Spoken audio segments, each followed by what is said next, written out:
Hey everyone, it's me, Katie, your spiritual trainer and master energy coach. And I wanted to tell you a story about something that I went through 4 years ago.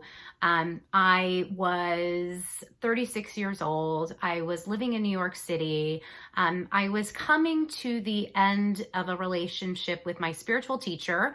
I was going through the process of breaking up with, quote unquote, breaking up with, because I was never really in a serious relationship with this person, a guy that I had met who I thought was someone really special, and like a soulmate type relationship. I was breaking up with my best friend who was a part of the spiritual community that I was in, and she was so angry with me that she blocked me on social media and wouldn't speak to me.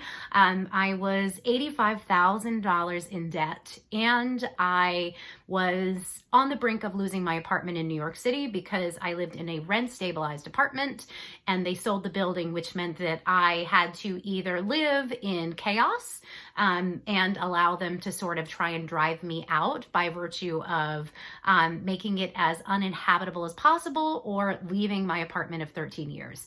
And it was a big struggle for me because I was going through this huge process of transformation and death. And it was like death of my relationship with my teacher, death with my relationship with the guy that I liked, death with my best friend, death with my life and my identity that I had, been accustomed to for 13 years, death of everything that I knew. And not only was I going through this death, but I was sitting in this hole of being $85,000 in debt, which was basically accumulated as a result of me doing all this transformational and spiritual work and trying to build my business. So I had sort of, in order to get myself out of the funk I was in, I kind of dug this hole. And what ended up happening was I did leave the apartment in New York City.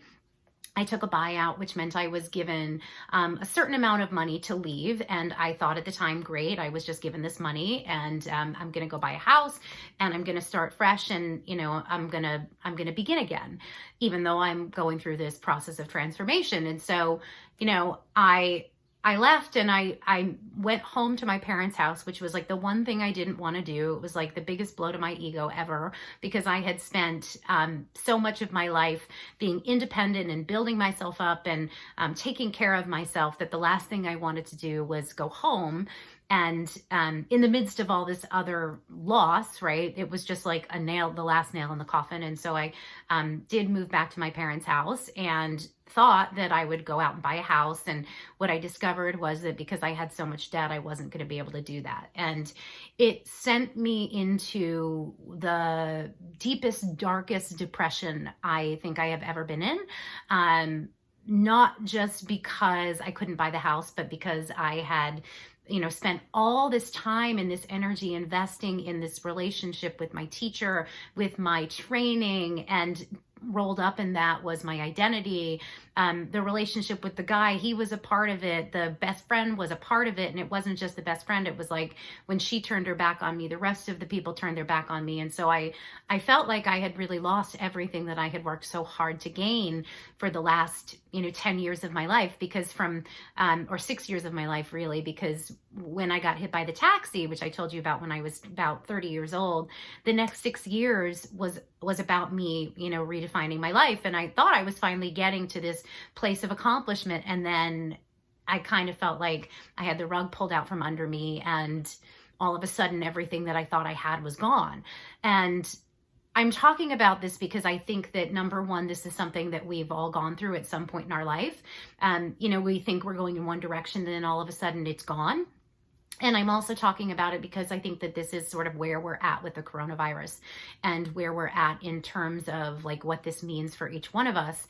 We're all kind of going through that situation right now where everything that was normal, everything we had, is gone. And so it's really easy to feel like everything's ending, right? Like you're losing everything you worked hard for and you don't know what's on the other side. I didn't know what was on the other side. All I knew was that I had lost everything that I had built. And not only that, that I was sitting in a hole of debt that was $85,000 deep, and I didn't know how I was going to get myself out of it.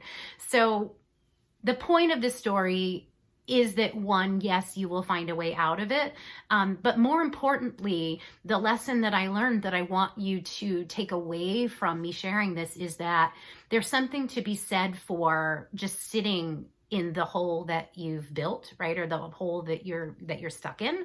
A lot of us feel stuck right now. We feel like, we're isolated in our homes. We can't go out. There's nowhere to go. You can't run and distract yourself, right? So you're stuck. And I was really stuck. I was stuck at my parents. I was like, back, I didn't have friends. I didn't have the spiritual family that I had. I didn't have the friends I had, the teacher, like everything changed in an instant.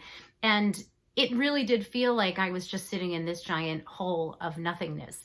And the thing that I'll tell you is that somehow by surrendering to that emptiness and really allowing myself to feel fully whatever it is that I was feeling in that moment, which was sadness and depression and grief and death and mourning. Like it wasn't happy feelings. Like you see me now, I'm a smiling lady, but at the time I wasn't happy, and it wasn't a happy time.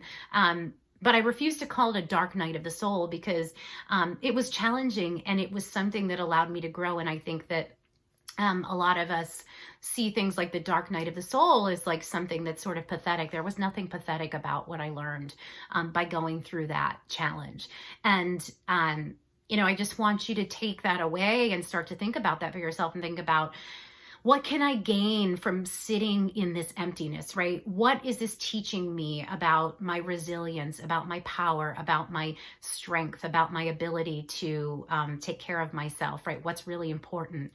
And what am I feeling, right? Like, what am I really feeling? Because I felt depression, I felt death, I felt grief, I felt loss. And those were important feelings that I needed to feel. And I think that a lot of times we're taught, like get out of that funk as quickly as possible. And yeah, you don't want to sit in misery on end because then you never get better. But I do know that there's something to be said for if you can drop fully into the depths of who you are and into the depths of what you're actually experiencing and the loss and the grief and the pain. There's something that happens where it almost works as a backhoe, and I call it the in and down. And what it does is it digs deeper into yourself and into your soul. And by allowing yourself to feel what you're feeling, you create that much more space to hold what it is that you do want. So by going through that challenge, right, for me, by letting go of all that stuff that I thought I needed, it hurt like hell. I'm not going to say it didn't hurt like hell. It was so depressive and painful, right? But what it did was it actually carved a bigger space in me to hold so much more reverence and so much more honest, authentic love, and to really know, like in my heart of hearts, that emotion and pain and grief and suffering and all of that isn't here to hurt us. Like, it's really not. But we have to have the courage to actually go through whatever it is you're going through. And that's why they say, if you're going through hell, keep going, right? I am a big fan of going through hell because you will make friends with the devil, so to speak, right? You will come face to face with your fears and it won't control you anymore. But the only way to overcome it is to allow yourself to go there. So if you're feeling this now, I want to remind you that this is not the first time that I've been in this space of grief and loss. I know what it feels like, and I know that it's very scary, and it can feel like death and grief and loss. And if you feel that, there's some major value to be found in allowing yourself to feel it fully.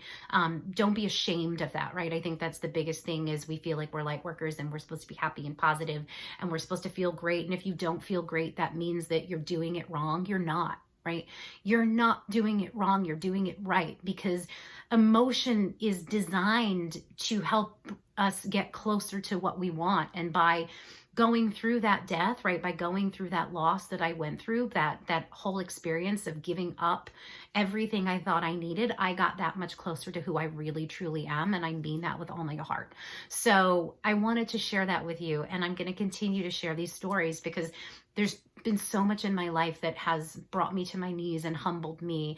I know pain, and I know suffering, and I know sadness. I really do. And I think that, we all have this perception that light workers are happy and we're supposed to be happy and we're supposed to talk about the positive, but But the magic of it is when you learn how to talk about the negative in a way that allows you to move it through your body and your being.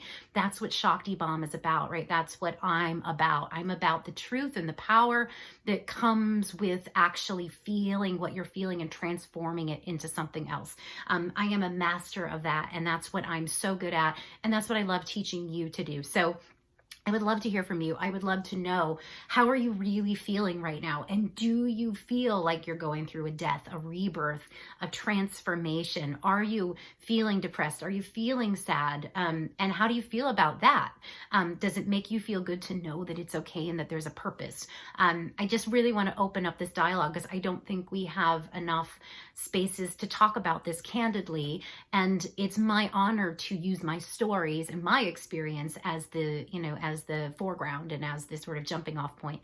And I am also teaching a workshop coming up all about how to turn a crisis into lessons of positive growth. I am teaching that on next Monday, and you can sign up. The link is in my bio. I would love to have you there. I'm going to share with you everything that I used to take me through that transformation when I lost the apartment and I was $85,000 in debt, and I lost the boyfriend. I let go of the teacher. Like, my life was over as I knew it, and I could not see a way out. And yet when I put these things into practice, I magically was able to carve a new way forward, carve a new path. And if you know anything about what it feels like to be stuck, right? It usually feels like there's no way out.